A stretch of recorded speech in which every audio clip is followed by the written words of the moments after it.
बाबा जी सरकार लिखते ने हाँ जी के खुलन उस ते राज हकीकतां दे होवे गर्क जो बहरे मजाज दे विच जेड़े आख दे इश्क मजाज किए फसे हुंदे नहीं किसे दे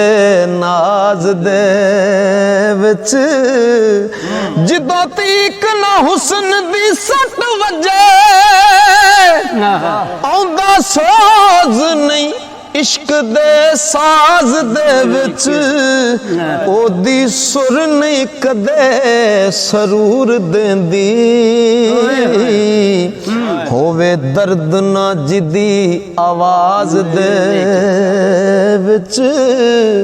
ते दर्द तदों वजूद दे विच आवे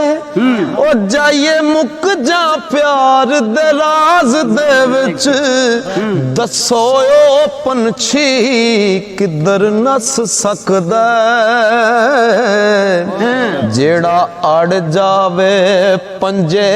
बाज दे विच अखी वेखे बाज हराम सजदा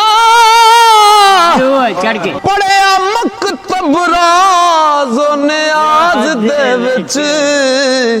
अज़मत ओस थी पूजने बुत चंगे होवे वसल ना जेड़ी नमाज दे विच।